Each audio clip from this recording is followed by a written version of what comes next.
Vamos lá, pessoal, vamos estudar e nesse momento eu quero falar com vocês sobre as súmulas jurisprudência atualizada. O que o professor fez hoje aqui? Eu separei as súmulas do STF e do STJ sobre direito civil, sobre contratos, assuntos atrelados, vinculados aos contratos. Então eu acabei separando por assunto e isso vai ficar muito legal para você estudar. Então vamos juntos aqui. Pós-graduação, alto nível, eu quero muito que você seja um especialista.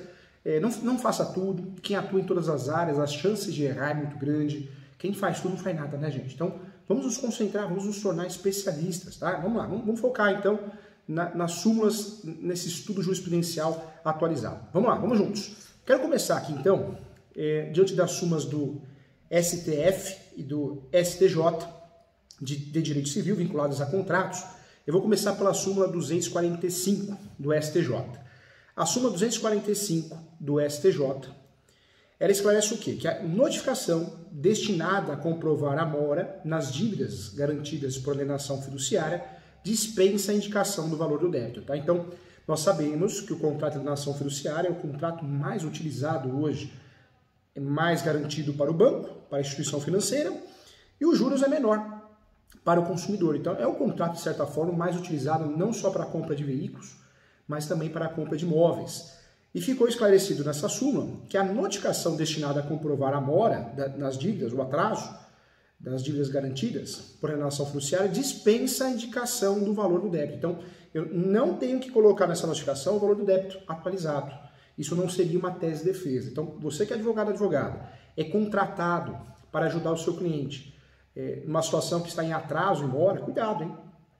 Cuidado, porque não é uma linha de defesa, não é uma boa tese de defesa. Nós sabemos que no atraso do financiamento imobiliário, nós temos poucas teses boas para poder ajudar nosso cliente.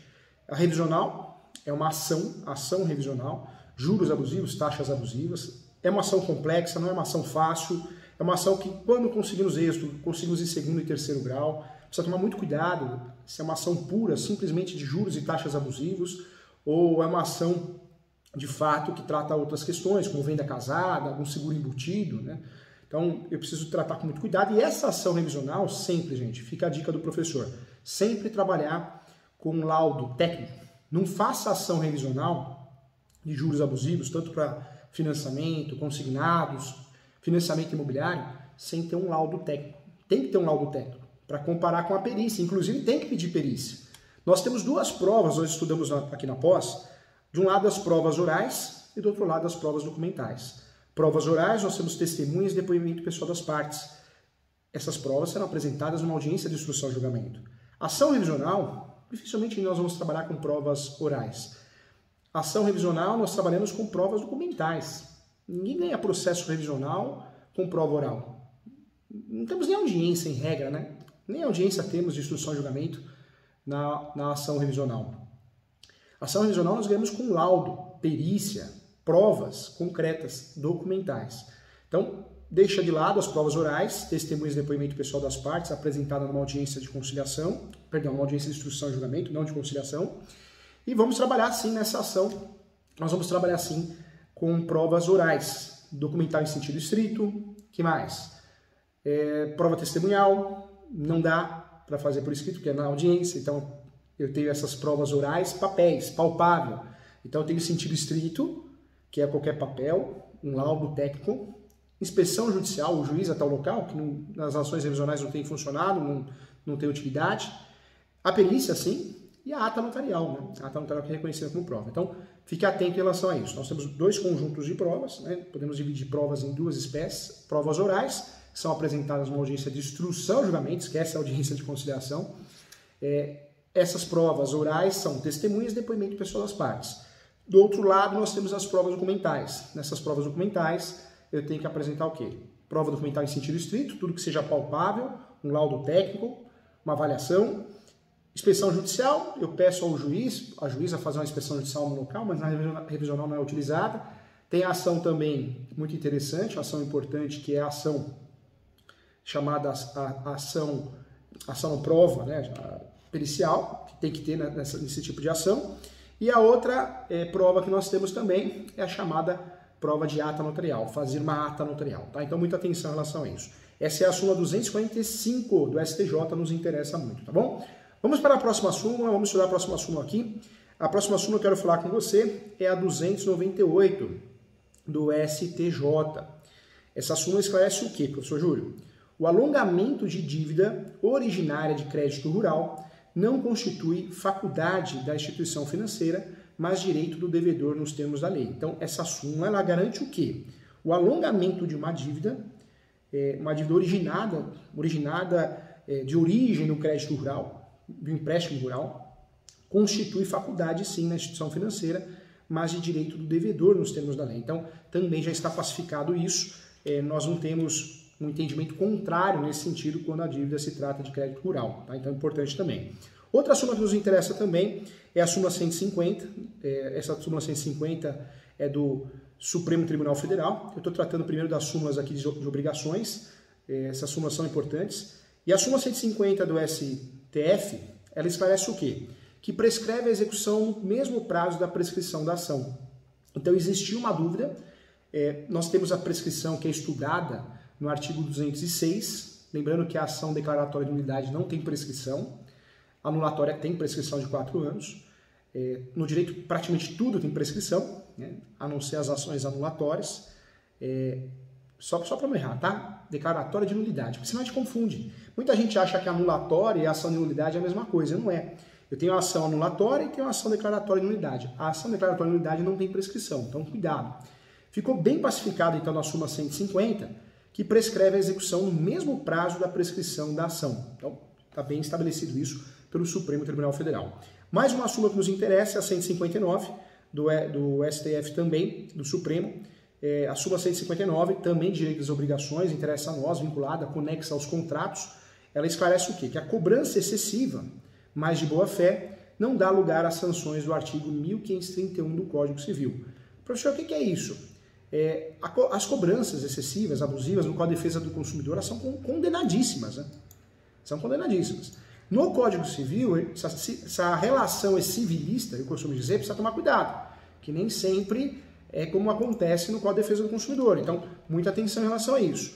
O artigo 1531 do Código Civil, ele esclarece o quê? Na verdade, esse artigo ele falava, porque do Código Antigo, né? Então, esclarecia o quê? Que aquele que demandar por dívida já paga, no todo ou em parte, sem ressalvar as dívidas recebidas, ou pedir mais do que for devido, ficará obrigado a pagar ao devedor, no primeiro caso, o dobro do que houver pago no segundo, equivalente ao que lhe exigir, salvo se lhe for prescrito o direito e decair.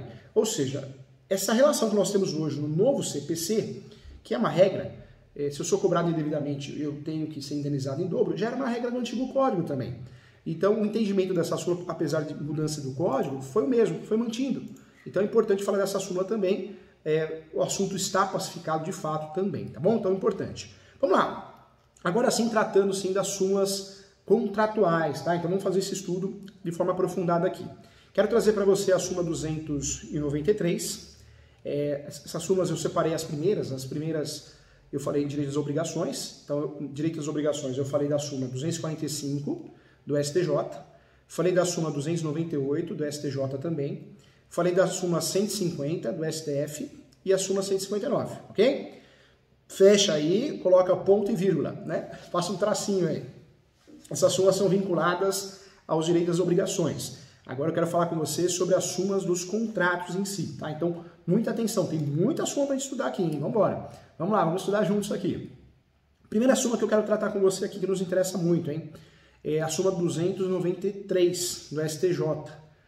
A cobrança antecipada do valor residual garantido, o VRG, não descaracteriza o contrato de arrendamento mercantil. Então, existiu uma discussão no passado se a cobrança antecipada do valor residual garantido, né, que é o VRG dos financiamentos, ela traria ou não a caracterização, ou tiraria essa característica de contrato de arrendamento mercantil. Então, já está pacificado na súmula 293 do STJ, que não tira, não descaracteriza o contrato de arrendamento mercantil. Então, também súmula importante para a gente estudar na nossa pós aqui.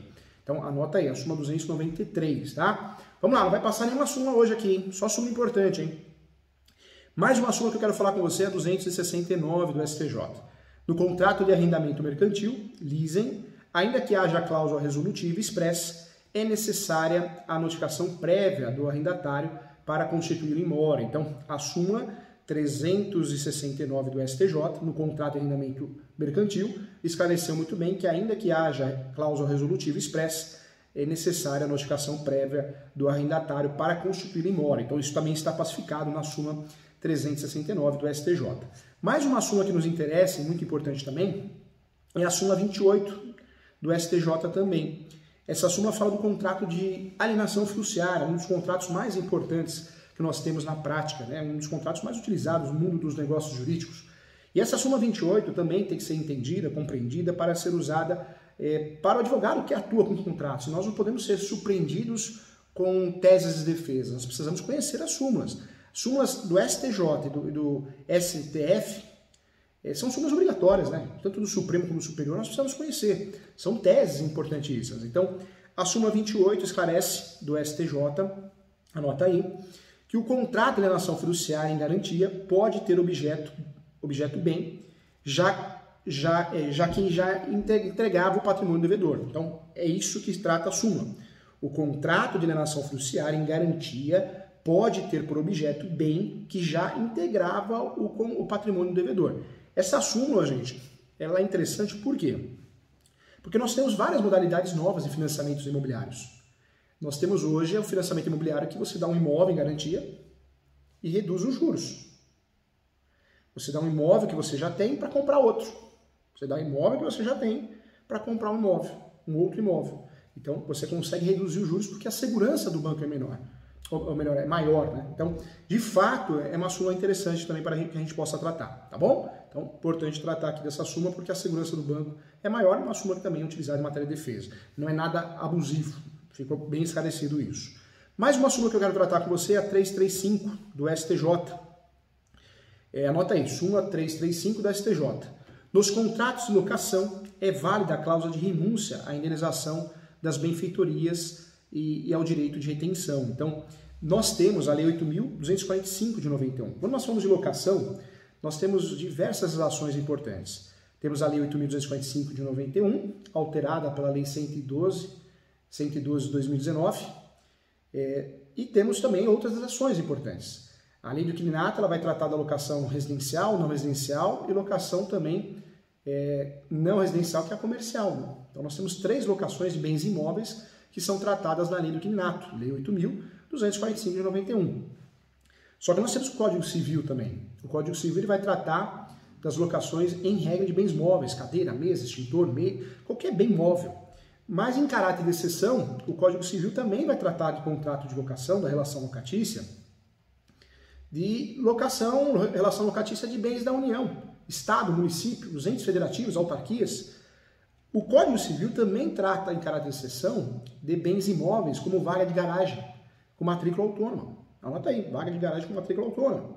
E o Código Civil também trata como exceção, gente, isso é importante também deixar claro, também vai tratar do espaço publicitário. Um grande exemplo que eu dou, o outdoor, né? O outdoor. Então nós temos nesse cenário, de fato, nós temos nesse cenário, é importante bater um papo sobre isso, nós temos sim 3 legislações importantes que vão tratar sobre locação, a relação locatícia. Lei do Inquilinato, ponto, 8.245/91, locação bens imóveis, residenciais, não residenciais e por temporada. Código Civil, que vai tratar das locações de bens móveis, em caráter de exceção dos entes federativos, locações dos entes federativos. Também espaço publicitário, outdoor é um exemplo que eu dei, e vaga de garagem com matrícula autônoma. Olha quantas ações nós temos. Acabou, professor Júlio, só tem o Código Civil ali no Inquilinato. Não, tem mais, gente, tem mais. Nós temos aí o Estatuto da Terra, né? Não podemos esquecer o Estatuto da Terra. O Estatuto da Terra também vai tratar da locação de espaços rústicos e rurais, ou seja, sítio, chácara, fazenda, rancho. É o Estatuto da Terra que vai tratar. Então nós temos, pelo menos no Brasil, para esgotar o assunto e aprofundar bastante mesmo, nós temos aí sim três legislações importantes. Lei do Inquilinato, Estatuto da Terra, e também temos aí, também muito importante, o Código Civil. Tá? Então temos que saber. O que diz a súmula 98 do STJ? O contrato de alienação fiduciária em garantia pode ter por objeto bem já integrado ao patrimônio do devedor. Foi a súmula 28 que nós falamos. Aí eu fui para a súmula 335 do STJ. Nos contratos de locação é válida a cláusula de renúncia à indenização das benfeitorias e da retenção. Cuidado! Quando nós falamos da lei do inquilinato, nós temos um artigo que trata de nulidade. Qualquer artigo dentro de um contrato, né, cláusula dentro de um contrato, que venha para diminuir a lei, que venha para, de certa forma, desequilibrar a lei, a legislação do inquilinato, é importante dizer, sim, que essa cláusula é nula. É fato. Mas nós temos exceções, né? Temos exceções porque eu tenho aí a possibilidade, sim, de criar uma cláusula de renúncia em relação às benfeitorias. O artigo que é muito importante na lei do inquilinato, na lei 8.245 de 91, 18 de outubro de 1991, é o artigo 45 da lei. E ele é muito claro. São nulas de pleno direito as cláusulas do contrato de locação que visem elidir os objetivos da presente lei, notadamente as que proíbem a prorrogação prevista no artigo 47, ou que afastam o direito de renovação, hipótese do artigo 51, ou que impõem obrigações pecuniárias para tanto. Então, o artigo 45 é um artigo importante porque ele traz a possibilidade da nulidade de qualquer cláusula que venha fraudar a lei. Então nós temos, em relação a esse artigo, nós temos a contratese, uma tese que pode ser usada numa ação anulatória, uma ação declaratória de nulidade, lembrando novamente que a anulatória é uma ação, tem um objeto, e a ação declaratória de nulidade tem outro objeto, tá? Então é importante tratar desse assunto. Quando nós falamos aqui da súmula 335, então anote aí, súmula 335 do STJ, essa súmula esclarece o quê? Que nos contratos de locação é válida a cláusula de renúncia à indenização das benfeitorias e ao direito de retenção, ok? Então, fica claro, fica evidente aqui, uma súmula muito importante que nos interessa muito dentro da nossa prática jurídica, nossa prática de estudos, tá bom? Legal. Vamos para a próxima súmula aqui, a súmula que eu também quero que você conheça, é a súmula 541 do STJ. A súmula 541 do STJ traz o quê? A previsão no contrato bancário de taxa de juros anual superior ao duôdecuplo da mensal é suficiente para permitir a cobrança da taxa efetiva anual contratada. Então, a súmula 541 do STJ também trouxe uma inovação em relação aos contratos, que é a previsão no contrato bancário, que nos interessa muito, objeto da nossa posse, que é a taxa de seguro, ou de seguros, né, como é chamada, de seguros, a taxa chamada de juros, né, não de seguro, mas de juros anual, superior ao duôdecuplo, né, duôdecuplo da mensal é suficiente para permitir a cobrança da taxa efetiva anual contratada. Então, ponto também interessante, ponto importante também que temos que anotar. Mais uma súmula que nos interessa muito aqui também, merece uma atenção especial, é a súmula 539 do STJ. É permitida a capitalização de juros com periodicidade inferior ao anual em contratos celebrados com instituições integrantes do Sistema Financeiro Nacional, a partir do dia 31/3/2000, tá? Então, também a súmula que foi editada pela MP 1963/17 de 2000, depois foi reeditada pela medida provisória 2170 de 2001, aqui também expressamente pactuada, tá? Então, também é importante. Mais uma súmula que pode ser que você use, eu quero clarear as suas ideias em relação à súmula, para que você possa usar como tese de defesa, é a súmula 379 do STJ. Nos contratos bancários, não regidos por legislação específica, os juros moratórios poderão ser fixados em até 1% ao mês, tá? Então, essa súmula também é importante. Eu diria que dentro dos estudos contratuais, das súmulas de jurisprudência atualizada, essa súmula é muito importante. Então, nos contratos bancários, são, sim, regidos por legislação específica, os juros moratórios poderão ser fixados em até 1% ao mês. Então, também uma súmula que nos interessa muito, tá? Legal! Eu espero você na próxima aula. É importante estudar a súmula para se atualizar, para que possamos juntos conhecer melhor e enfrentar o nosso dia a dia. Quero desejar bom dia a todos, quero que você tenha uma excelente semana. Vamos juntos, estuda que a vida muda, gente. Tem que estudar. É muito importante estudar. Parabéns para você que está fazendo a pós-graduação focada na prática. Faça os cursos gratuitos também. Entre lá no site www.portaleso.com.br. Curta os cursos gratuitos, tem muitos cursos à disposição. Portal ESO, né? www.portaleso.com.br. Curta assim, tem muita informação para você aprender, para você de fato ninguém enganar você, isso é muito bom. Muito obrigado a todos e eu espero você na próxima aula. Até já!